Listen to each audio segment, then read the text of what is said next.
मैं एक जगह रुककर मुहतात निगाहों से इधर-उधर देखने लगा। मुझे कोई ऐसा शख्स नज़र नहीं आया जिस पर किसी किस्म का शुबा किया जा सकता हो। मैंने गोली की तरह मुड़ा-तुड़ा सादा कागज़ खोल लिया। कागज़ पर सेलुलर फ़ोन नंबर और इसके नीचे 3 नाम लिखे हुए थे, गोपाल, शंकर और विजय, जिसका मतलब था कि इस कॉटेज में नागराज और बेला के अलावा सिर्फ यही 3 आदमी हैं। मैं एक बार फिर इधर-उधर देखने लगा। टेलीफ़ोन बूथ उधर है। राधा ने मेरा मतलब समझ लिया था। हम चंद गज़ आगे एक पब्लिक टेलीफ़ोन के करीब आ गए। बूथ में पहले से ही एक आदमी मौजूद था। मुझे 2-3 मिनट इंतज़ार करना पड़ा। फिर जैसे ही मोबाइल निकला तो मैं बूथ में घुस गया। राधा भी मेरे साथ अंदर आ गई। बूथ में जगह कम होने की वजह से वो मेरे साथ जुड़ी खड़ी थी। मैंने हुक पर टंगा हुआ रिसीवर उठाकर स्लॉट में मतलूबा सिक्के डाले और नंबर मिलाने लगा।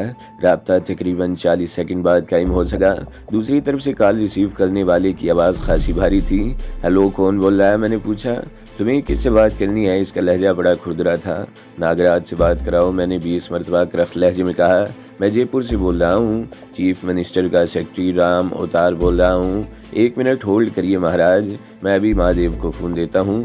दूसरी तरफ से बोलने वाले का लहजा एकदम बदल गया और फिर 1 मिनट से पहले ही नागराज की फंकारती हुई सी आवाज़ मेरे कान में पड़ी। कौन हो तुम? क्या नाम बताया तुमने? हाँ, राम अवतार। मैं इस नाम के किसी आदमी को नहीं जानता। चीफ मिनिस्टर हाउस में इस नाम का कोई आदमी नहीं। तुम कौन हो? तुम्हारा गुरु, मैंने पुरसुकून लहजे में कहा। क्या बकते हो? कौन हो तुम? नागराज गुर्राया। बकता नहीं, ठीक कह रहा हूँ। मैं तुम्हारा गुरु हूँ नागराज, मैंने जवाब दिया। तुम्हारे आदमी पागल कुत्तों की तरह पूरे शहर में मुझे तलाश करते फिर रहे हैं, मगर मेरा सुराग नहीं लगा सके और मैंने तुम्हारा पता चला लिया।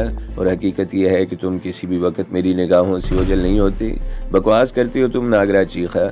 क्या मेरी सच्चाई का ये सबूत काफ़ी नहीं है कि मैं इस वक्त तुम्हारे सेलुलर फ़ोन पर तुमसे बात कर रहा हूँ? मैंने कहा। तुम्हारे पास सिर्फ 2 घंटे हैं नागराज, मैं तुम्हें एक मौका दे रहा हूँ। 2 घंटों के बाद तुम्हें ज़मीन भी पनाह देने से इनकार कर देगी। नागराज चीख चीख कर कुछ कह रहा था, लेकिन मैंने फ़ोन बंद कर दिया और राधा की तरफ देखता हुआ बहुत से बाहर आ गया। क्या इससे फ़ोन करके तुमने गलती नहीं की? राधा ने उलझी हुई नज़रों से मेरी तरफ देखा। 2 घंटे तो बहुत हैं, वो 1 घंटे से पहले पहले वहाँ से भाग निकलेगा, मैंने मुस्कुराते हुए कहा। इस वक्त वो पागलों की तरह अपने बाल नोच रहा होगा, मगर नहीं, इसके सर पर तो बाल ही नहीं है, शायद अपनी बोटियाँ नोच रहा होगा। मैं इस पर हाथ डालने से पहले इसे वाकई पागल कर देना चाहता हूँ। अब क्या प्रोग्राम है? राधा ने पूछा। थोड़ा घूमे फिरेंगे, किसी अच्छे से रेस्टोरेंट में बैठकर खाना खाएंगे। तुम जैसी हसीना के साथ घूमते हुए कितना अच्छा लग रहा है, देखो लोग किस तरह ललचाई हुई नज़रों से तुम्हें देख रहे हैं। कुछ लोग मेरी किस्मत पर रश्क कर रहे होंगे और कुछ मुझे कोस रहे होंगे। आओ इस तरफ चलते हैं। हम दोनों एक तरफ चलने लगे। मैंने गलत नहीं कहा था। आसपास से गुजरते हुए मर्द वाकई ललचाई हुई नज़रों से राधा को देख रहे थे। जीन्स और टी शर्ट में राधा वाकई लोगों के दिलों पर कयामत ढा रही थी। गुरु गुरु महाराज, मैं ये आवाज़ सुनकर चौंक पड़ा। मुड़कर देखा तो मेरे मुंह से बेख्तियार गहरा सांस निकल गया।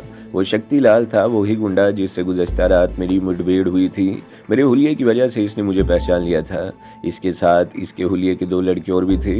गुरु महाराज, वो झुककर मेरे पैर छूते हुए बोला, आज तो तुम्हें हमारे साथ बैठकर चाय पीनी होगी गुरु। नहीं भाई शक्ति, मैंने कहा, इस वक्त मैं जल्दी में हूँ, फिर कभी।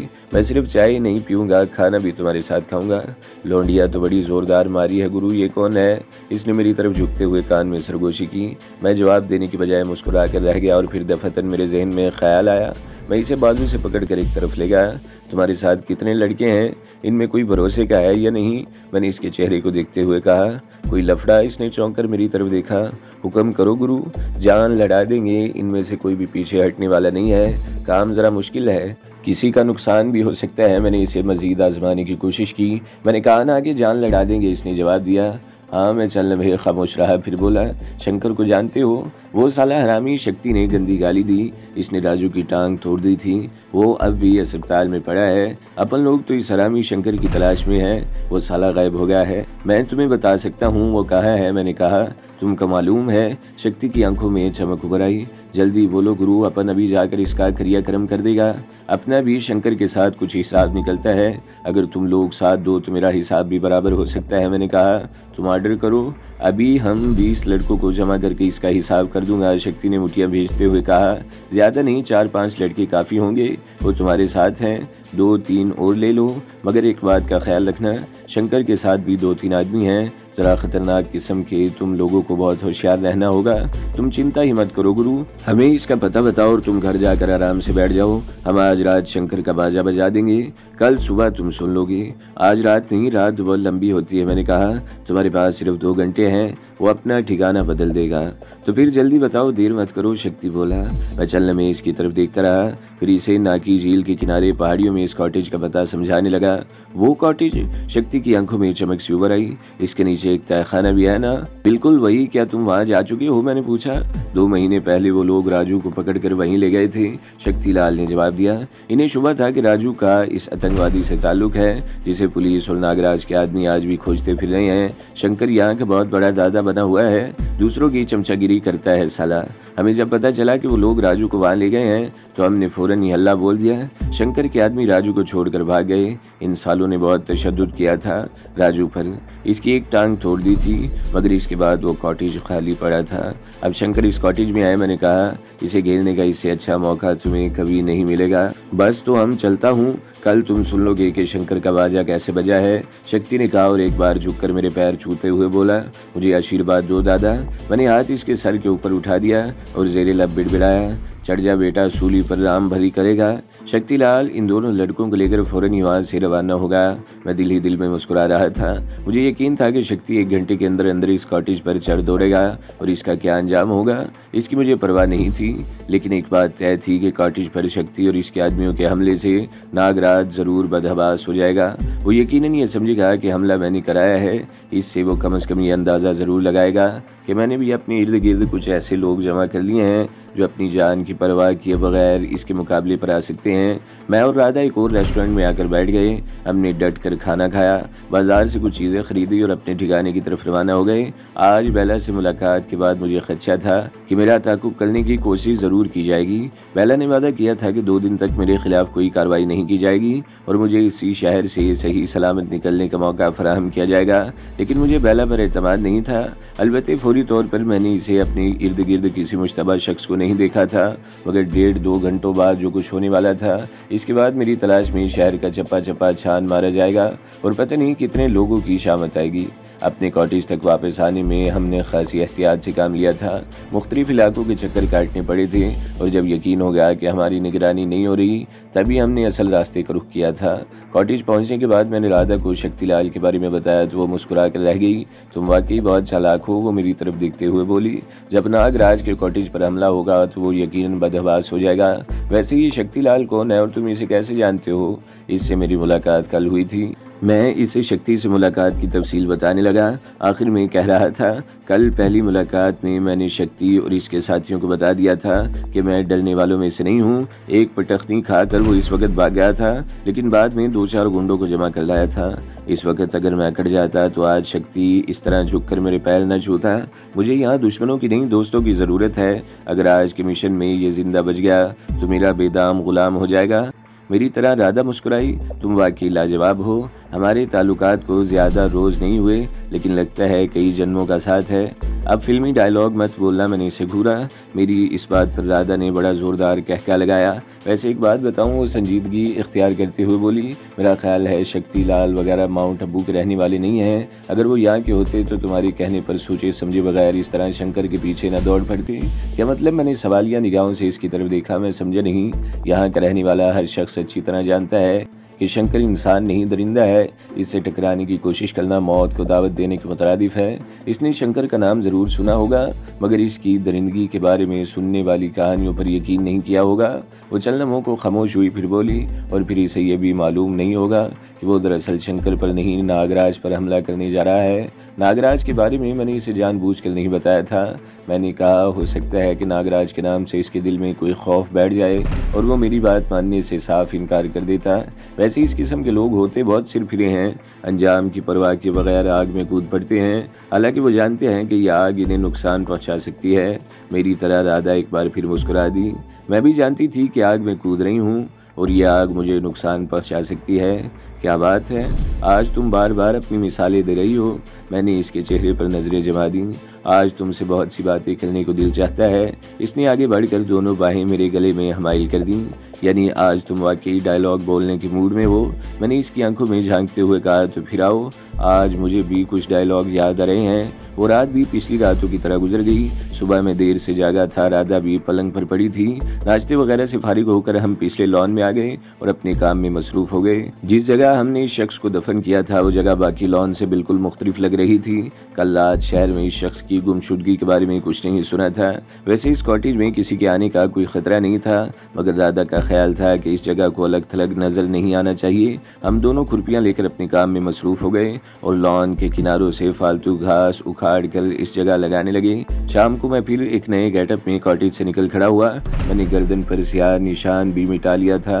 राधा ने क्रीम लगा दी थी और वो निशान छुप गया था। आज मैंने राधा को खबरदार कर दिया था कि परसों की तरह वो मेरे पीछे आने की कोशिश न करे, और ये भी बता दिया था कि आज रात शायद मैं वापस नहीं आऊँगा। इस पर वो कुछ चौंक सी गई। क्यों, क्या इरादा है तुम्हारा? मेरा ख्याल है कि अब हाथ पैर चलाने का वक्त आ गया है। मैंने कहा, सबसे पहले तो मैं शहर की सूरत हाल का जायज़ा लूँगा। अगर हालात मेरे हक में हुए तो शक्ति लाल से मिलकर कोई प्रोग्राम बनाऊंगा, वो हमारे बड़े काम आ सकता है। ठीक है, अपना ख्याल रखना, राधा ने कहा। सबसे पहले मैं रेड लाइट एरिया में पहुंचा था। अगर शक्ति और इसके साथियों में से कोई गुज़श्ता रात के मिशन में बच गया था तो मुझे यकीन था कि यहाँ इनसे मुलाकात हो जाएगी।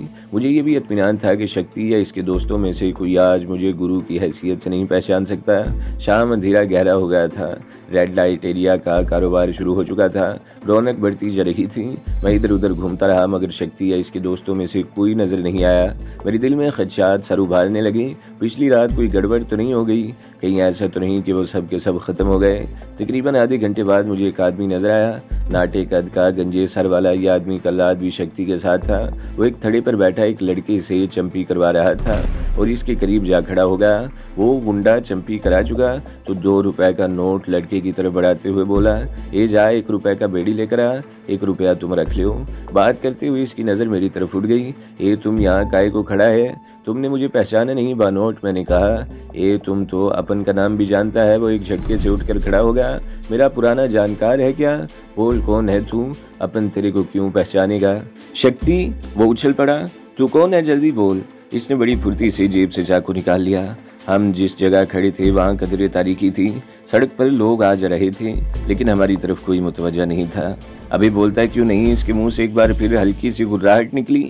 जल्दी बता कौन है तू, नहीं तो अंतड़ियाँ निकाल कर फेंक दूंगा। चाकू जेब में रख लो, मैंने पुरसुकून लहजे में कहा।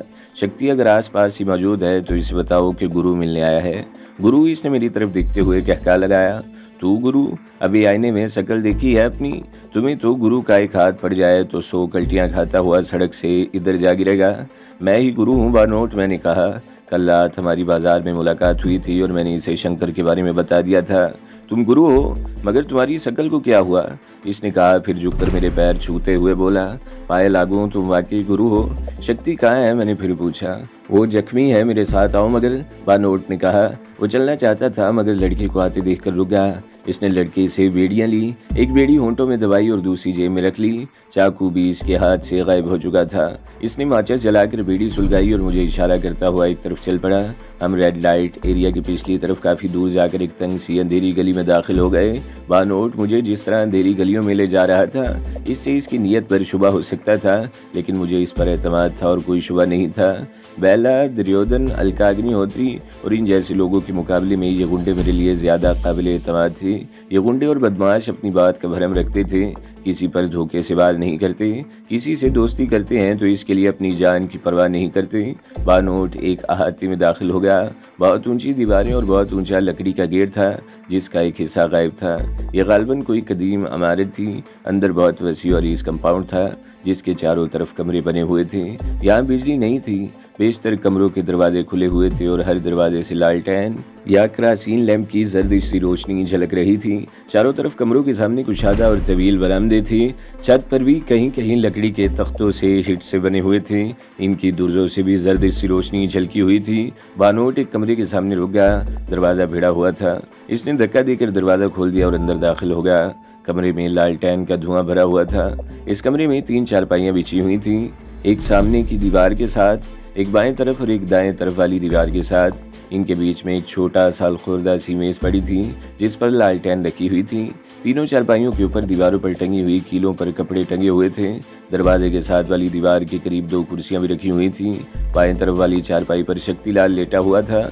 इसकी पिंडली पर पट्टी बंधी हुई थी। बानोट के साथ एक अजनबी को देखकर इसकी आंखों में उलझन सी उभर आई और वो उठने की कोशिश करने लगा। लेटे रहो, बैठने में तुम्हें तकलीफ होगी, मैंने कहा। यह आवाज़ वो बिड़बिड़ाया। फिर इसकी आंखों में चमक सी उभर आई। गुरु, मैं जो आवाज़ एक मरतबा सुन लूँ इसे कभी नहीं भूल सकता। पाँव लागू गुरु। वो चारपाई पर दीवार से टेक लगाकर बैठ गया। बानोट की तरफ देखते हुए बोला, अबे वो कुर्सी इधर ला, गुरु को बैठने दे। मैं सोच भी नहीं सकता था कि तुम्हारी रिहाइश इस अस्तबल में होगी, मैंने कुर्सी पर बैठते हुए कहा। 50 साल पहले तक ये किसी दर्जे का अस्तबल ही था, शक्तिलाल ने कहा। पहले यहाँ घोड़े और खच्चर बनते थे, फिर इसे हम जैसे गरीब इंसानों का अस्तबल बना दिया गया। हम हर साल यहीं आकर ठहरते हैं। 150 रुपये महीने में खोली मिल जाती है। ओ, मुझे राधा की बात याद आ गई। इसका अंदाज़ा किस कदर दुरुस्त था कि शक्ति शहर का रहने वाला नहीं हो सकता। बातें तो बाद में होंगी, पहले ये बताओ तुम्हारी तबीयत कैसी है? ये गोली गालबन कल रात। तुम्हें कैसे पता चला कि मेरी टांग में गोली लगी है? बानोट ने बताया था। इसने मेरी बात काट दी। नहीं, बानोट ने सिर्फ इतना बताया कि तुम जख्मी हो, मैंने जवाब दिया। कल रात तुम जिस मुसदे पर गए थे वो ऐसा ही था।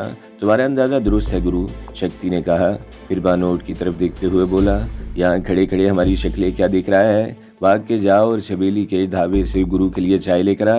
बानोट सर हिलाता हुआ कमरे से बाहर चला गया। हाँ, तो कल रात क्या हुआ था? मैं जल्द ही असल मौजू में आ गया। मैं राधा के कॉटेज से निकलकर सीधा रेड लाइट एरिया आया था और वहाँ से बानोट के साथ यहाँ आ गया था। रास्ते में कल की सूरत हाल के बारे में कुछ पता नहीं चल सका। तुम्हारी तरह बिल्कुल दुरुस्त थी गुरु, मगर हमसे थोड़ी गलती हुई, शक्ति ने कहा। तुमने खबरदार कर दिया था कि वहाँ शंकर के 2-3 आदमी और होंगे, लेकिन जल्दबाजी में मैं ज़्यादा बंदोबस्त न कर सका। कुल 4 आदमी थे और पिस्तौल सिर्फ 2 के पास थी, जबकि इन लोगों के पास खतरनाक किस्म की ऑटोमेटिक राइफलें थी। चीला इस धोखे में मारा गया। इसके पास खंजर था और वो कॉटेज के अंदर घुसता चला गया। वो जीदार आदमी था मगर जरा बेवकूफ़ भी, इसलिए मारा गया। शंकर का क्या हुआ? मैं चीला की मौत पर अफसोस का इजहार करते हुए पूछा। भाग गया साला, शक्ति ने कहा। बुज़दिल था, पूरी तरह मुसल्ले होने के बावजूद हमारे सामने टिक न सका। अपने एक आदमी की लाश छोड़कर भाग गए वो लोग। ओ, कौन था वो? मैंने चौंक कर पूछा। अजय, शक्ति ने जवाब दिया। वो भी हमारी तरह बदमाश था, पर जरा ऊंचे दर्जे का। बड़े होटलों नाइट क्लबों में दादागिरी करता था। अब नरिक में दादागिरी करेगा, मगर शंकर भी जिंदगी भर याद करेगा। इस वक्त कहीं पड़ा अपने जख्म चाट रहा होगा। वो क्या, वो भी जख्मी है? मैं एक बार फिर चौंका। भागते हुए से टांग पर मेरी 2 गोलियां लगी थी, शक्ति ने मुस्कुराते हुए जवाब दिया। इनके पास गाड़ी ना होती तो इनमें से कोई भी जिंदा बचकर नहीं जा सकता था। यहाँ तुम्हें कोई खतरा नहीं, मैंने कहा। मेरा मतलब है शंकर से पहले भी तुम लोगों में झड़प हो चुकी है। तुम्हारा एक दोस्त चीला इनके हाथों मारा गया है। इसकी लाश तुम लोग अपने साथ तो नहीं ला सके होगे। अगर वो लाश शनाख्त कर ली गई तो वो लोग तुम तक पहुंच सकते हैं। शीला की लाश शनाख्त के काबिल रही कहाँ? शक्ति ने गहरा सांस लेते हुए कहा। वो कॉटेज के अंदर घुस गया था जहाँ इसे गोलियों से छलनी कर दिया गया और फिर इन लोगों ने भागते हुए कॉटेज को आग लगा दी थी। शीला की लाश भी कॉटेज के साथ जलकर राख हो गई और अजय की लाश मैंने सवालिया निगाहों से इसकी तरफ देखा। इसे भागते हुए कॉटेज से कई गज दूर बानोट की गोली लगी थी। खोपड़ी के परखचे उड़ गए थे। लेकिन गुरु, तुम क्यों परेशान हो? अगर कुछ होना होता तो अब तक हो चुका होता। तुम बिल्कुल चिंता मत करो, मैं यहाँ बिल्कुल महफूज हूँ। मुझे चिंता इसलिए है कि शंकर के साथ इस कॉटेज में एक ऐसा आदमी भी था जिसे दुनिया का खतरनाक तरीन आदमी कहा जा सकता है। मैंने कहा, इस मौके पर मैंने इसको नागराज के बारे में बता देना मुनासिब समझा था। कौन? शक्ति ने सवालिया निगाहों से मेरी तरफ देखा। नागराज, मैंने इसके चेहरे पर नजरें जमाते हुए कहा। क्या? शक्ति उछल पड़ा। टांग को झटका लगने से इसके मुंह से करा निकल गई। तुम क्या कह रहे हो गुरु? मैं ठीक कह रहा हूँ, मैंने जवाब दिया। इसका मतलब है कि तुम्हारा असल टारगेट शंकर नहीं नागराज था। इसने मेरे चेहरे पर नजरें जमाते हुए कहा। शंकर के बारे में नफरत भरे ख्यालात जानकर तुमने मौके से फायदा उठाया और हमें इस कॉटेज का पता बता दिया। दरअसल तुम शंकर को नहीं, नागराज को मरवाना चाहते थे। नागराज को मारना तुम जैसे आदमियों की बस की बात नहीं। इसकी मौत तो मेरे हाथों लिखी है, मैंने जवाब दिया। कल रात में इसे इस कॉटेज से निकालना चाहता था। इस मकसद के लिए तुम्हारा इंतखाब मैंने इसलिए किया था कि मुझे तुम्हारी जुर्रत और जहानत पर विश्वास था और तुम मेरे विश्वास पर पूरे उतरे। गुरु, वो मेरे चेहरे पर नजर जमाते हुए बोला। तुम तो वो नहीं जो तुम ठीक समझ रहे हो शक्ति, मैंने बात काट दी। मैं तुम्हें समझ चुका हूँ और तुम भी जानते हो कि नागराज एक ऐसा जहरीला नाग है जो अपनी जहर से हजारों बेगुनाहों को मौत के घाट उतार चुका है। पिछले दिनों इस मंदिर को आग लगवा दी जिसमें सैकड़ों यात्री भस्म हो गए थे। तुम भी मेरी इस बात से इत्तेफाक करोगे कि ऐसे राक्षस का तो वजूद ही धरती से मिटा देना चाहिए। मंदिर को आग इसने लगाई थी? शक्ति के लहजे में बेयकीनी थी। मेरी बातों से इसके चेहरे पर अजीब से तासुरात उभर आए थे। इसने इल्ज़ाम मुझ पर लगाया था, मगर हकीकत यही है कि मंदिर को आग इसने लगवाई थी, क्योंकि इसे शक था कि मैंने इस मंदिर में पनाह ले रखी है। मैंने जवाब दिया, इसमें शुबा नहीं कि एक दिन पहले तक मैं इस मंदिर के पुरदत पंडित भैरूनाथ के पास पनाह लिए हुए था, लेकिन जब नागराज ने मंदिर को आग लगवाई इस रोज़ मैं वहाँ नहीं था। कल रात जो औरत मेरे साथ थी वो इस बात की तस्दीक कर सकती है, वो पहले नागराज ही के साथियों में से थी, लेकिन अब मेरे लिए इसने भी अपना जीवन खतरे में डाल रखा है।